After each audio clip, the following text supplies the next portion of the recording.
Kemudian kita masuk ke soal yang nomor 11.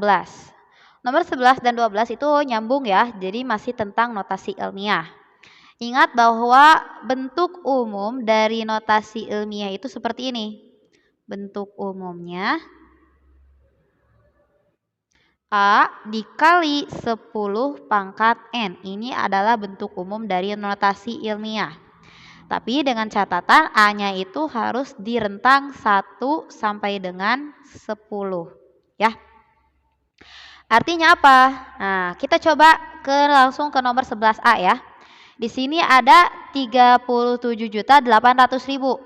Nah, 37.800.000 yang diambil berapa sih? 378 atau 37,8 atau 3,78? Kalau mengikuti aturan yang ini, artinya apa? Yang diambil bukanlah 378 ataupun 37,8, karena 378 dengan 37,8 itu lebih dari angka 10. Artinya yang diambil adalah 3,78. Berarti yang diambil segini ya. Berarti ini sama dengan 3,78 dikali 10 pangkat N. Berarti dikali 10 pangkat N-nya berapa? N-nya kita hitung dari sini, sampai ujung ya. Kita hitung berapa langkah dia? 1, 2, 3, 4, 5, 6, 7. Ada 7 langkah, berarti ini pangkat 7. Itu untuk soal 11A. Kemudian untuk soal yang B. Nah, untuk soal yang B, kira-kira yang diambilnya berapa? 188 atau 18,8 atau 1,88? Agar masuk batas ini, maka yang diambil adalah 1,88. Karena kalau 18,8 sudah lebih dari 10 ya. Berarti di sini sama dengan 1,88 dikali 10 pangkat. Oke. Nah, kita hitung langkahnya. Dari mana? Dari sini, sampai yang koma ini. Kita hitung berapa langkahnya? 1, 2, 3, 4, 5, 6, 7. Ada 7 langkah. Ada 7 langkah ya. Nah, di sini bukan pangkat 7 lagi karena bentuknya 0,000 sekian, maka di sini pangkatnya negatif 7. Jadi ada negatifnya. Kemudian kita masuk ke soal yang nomor 12. Tentukan bilangan berikut ke dalam bentuk biasa. Berarti kamu ubah dari bentuk seperti ini ke bentuk seperti ini. 7,8 dikali 10 pangkat 3. 7,8 dikali 10 pangkat 3 itu sama saja dengan 7,8 dikali 10 pangkat 3 itu kan berarti 1, 0, 0, 0. 0-nya ada 3 atau 1000 ya. 7,8 dikali 1000 hasilnya adalah 7.800 ya. Cara mudahnya gini, tidak sedikit ternyata yang mengerjakan 7,8 dikali 1000 itu hasilnya adalah seperti ini ya di bawah ya, 7, 8, 0-nya ada 3 karena pangkat 3 gitu ya. Nah, kalau kamu mau nulis seperti ini, coba kamu cek apakah betul 78000 ini bentuk notasi ilmiahnya seperti ini. Cara mengeceknya gini. Ini kan 7,8. Berarti kan gini ya. Di sini batasnya ya. Nah, terus di sini 10 pangkat 3. Berarti ada 3 langkah. Kita hitung. 1, 2, 3. Berarti harusnya sampai sini. Ini dihapus. Berarti kita punya harusnya adalah 7, 8, 0-nya ada 2. Seperti itu. Simpelnya gini. Kalau misalkan di sini 7,8, kemudian di sini 10 pangkat 3, berarti kamu tuliskan dulu 78, kemudian 0-nya ada 2. Kalau di sininya 10 pangkat 4, berarti 0-nya di sini ada 3 dan seterusnya. Kemudian kita masuk ke soal yang 12B. 12B pun sama. Cara paling sederhananya kamu tulis seperti ini, karena di sini bentuknya pangkat negatif, berarti bentuknya adalah 0, ya. Kalau di sininya pangkat negatif 2, berarti angka 0 setelah koma ini angka 0-nya ada 1. Tinggal tulis 1, 4, 5. Kalau di sininya pangkat 10 pangkat min 3, berarti ada 2 0 setelah koma, seperti itu. Itu untuk nomor 12. Kemudian kita masuk ke soal yang nomor 13. Nomor 13 itu soalnya adalah bentuk akar dari pangkat pecahan 3 pangkat 2/5 adalah. Nah, untuk mengerjakan soal nomor 13, kamu harus mengingat bahwa A dipangkatkan M per N itu akan sama saja dengan akar pangkat N dari A pangkat M. Ini bentuk umumnya ya. Atau kalau dibalik, jadi kayak gini. Akar pangkat N dari A pangkat M itu sama saja dengan A pangkat M per N. Nah, sip ya. Kemudian, maka untuk nomor 13 ini, bentuk akarnya adalah akar pangkat 5 dari 3 pangkat 2. Atau sama dengan akar pangkat 5 dari 3 pangkat 2 itu adalah 9. Selesai. Kemudian kita masuk ke soal nomor 14. Soal nomor 14 itu bentuk sederhana dari bentuk akar 32. Akar 32 ada tidak? Tidak ada ya. Ada juga akar 36. Akar 36 itu adalah 6. Akar 32 kita bisa ubah menjadi akar dari 32 itu kan 4 kali 8 ya. Maka di sini kita tulis 4 dikali 8. Setelah itu kita tulis akar dari 4 kali 8 itu sama saja dengan akar 4 dikali akar 8. Akar 4 ada tidak? Ada. Berapa itu? 2 ya.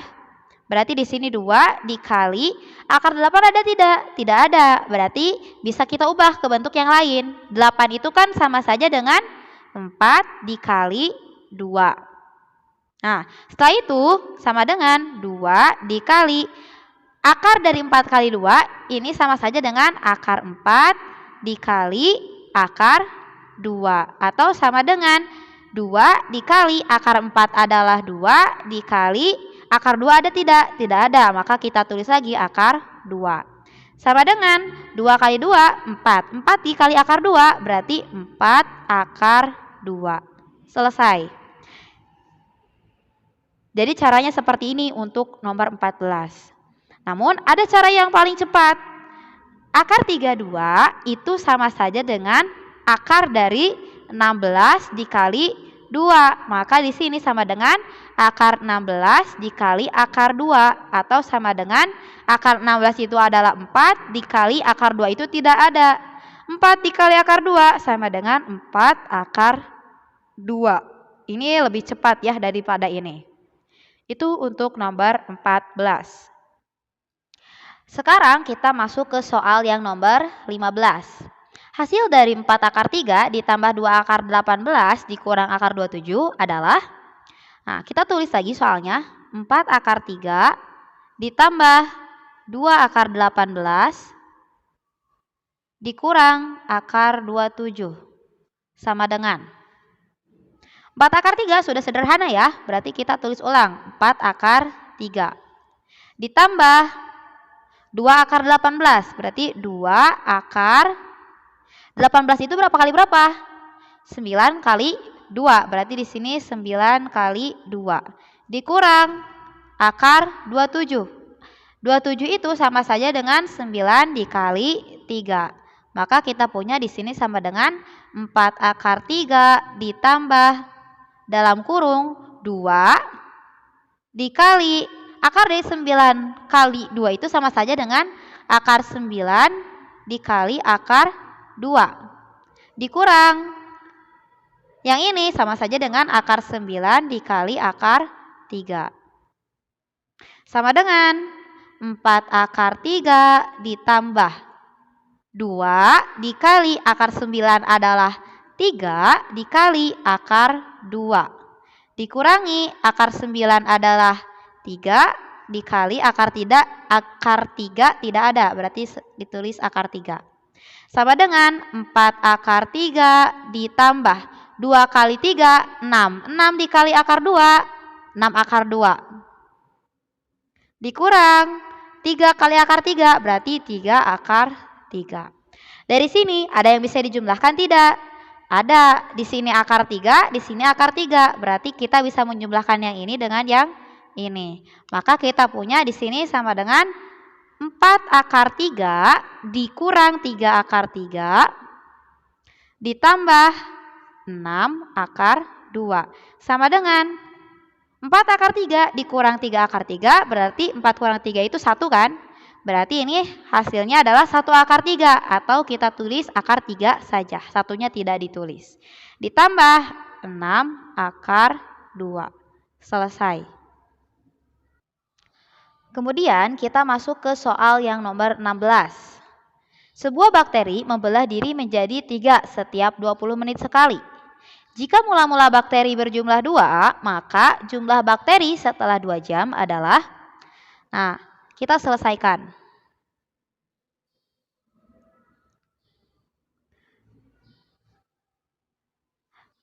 Misal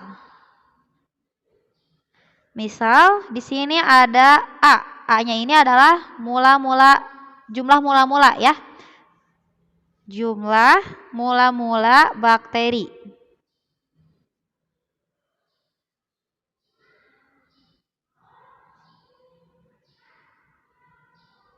Kemudian di sini ada R. R itu banyaknya kelipatan saat pembelahan.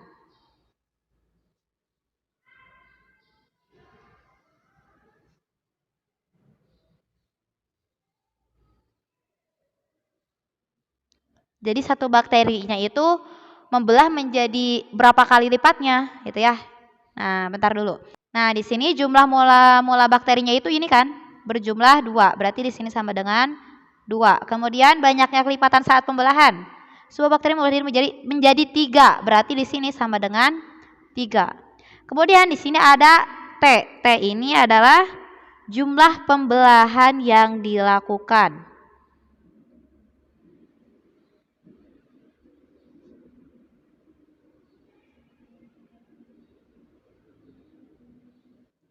Nah, jumlah pembelahan yang dilakukan ini maksudnya adalah jadi selama sekian waktu teh berapa kali ngebelah gitu ya. Nah, di sini bakterinya itu membelah setiap 20 menit sekali dalam waktu setelah 2 jam. 1 jam itu 60 menit. Artinya 2 jam itu adalah 120 menit. 120 menit kita tinggal bagi dengan 20 menit. Maka si bakteri ini melakukan pembelahan sebanyak 120 bagi 20 adalah 6 kali ya. Maka jumlah bakteri seluruhnya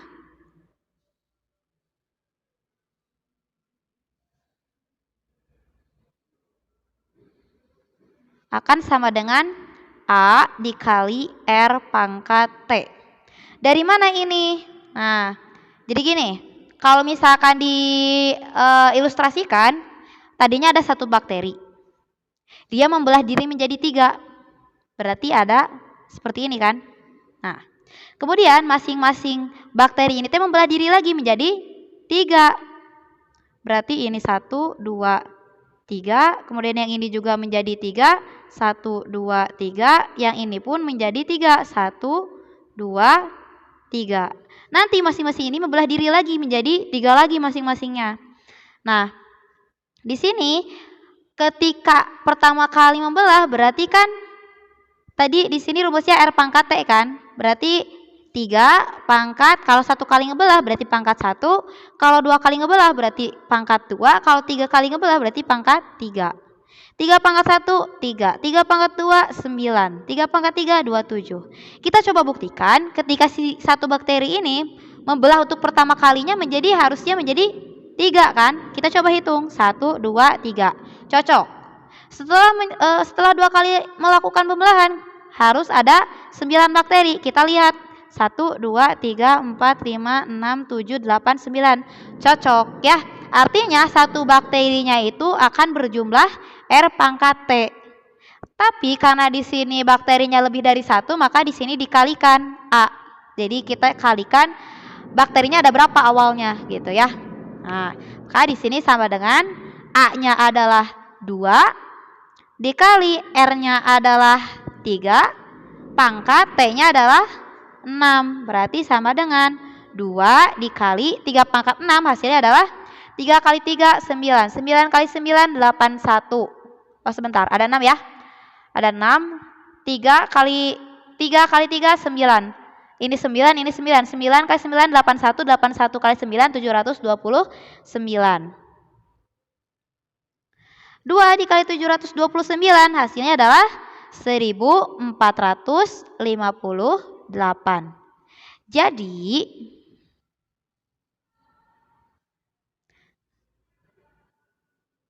jumlah bakteri seluruhnya, jumlah bakteri setelah 2 jam adalah 1458 bakteri. Kemudian kita ke soal yang terakhir, nomor 17. Sebuah persegi panjang memiliki panjang 4 × 3 cm dan lebar 2 × 3 cm. Luas dan keliling persegi panjang tersebut adalah, baik kita selesaikan.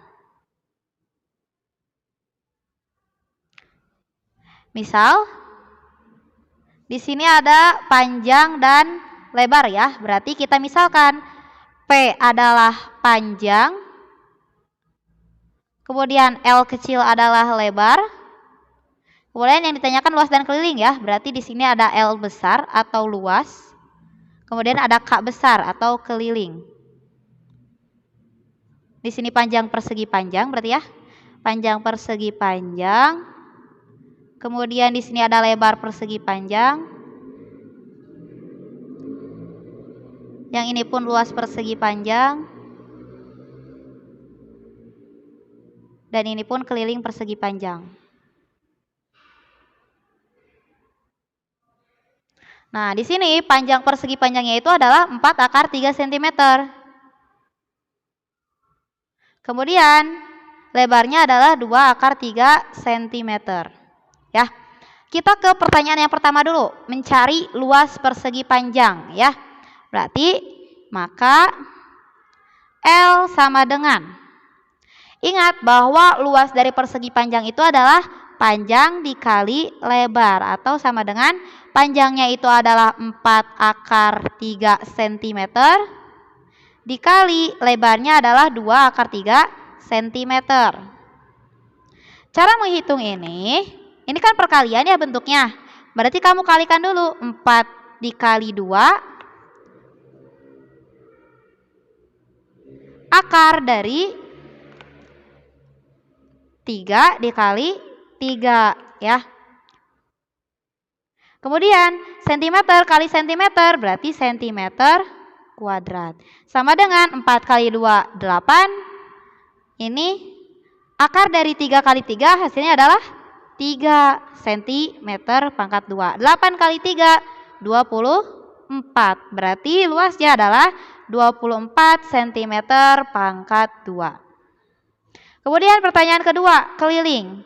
Ingat bahwa keliling persegi panjang itu adalah 2 dikali panjang tambah lebar. Maka di sini sama dengan 2 dikali panjangnya adalah 4 akar 3 cm ditambah lebarnya adalah 2 akar 3 cm.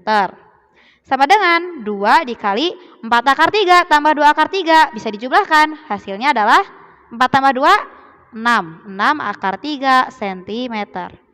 2 dikali 6 2 dikali 6 akar 3 hasilnya adalah 12 akar 3 cm. Selesai. Baik, itu saja untuk pembahasan soal latihan persiapan ulangannya. Silahkan persiapkan sebaik mungkin. Semoga mendapatkan hasil yang maksimal. Akhir kata, wassalamualaikum warahmatullahi wabarakatuh.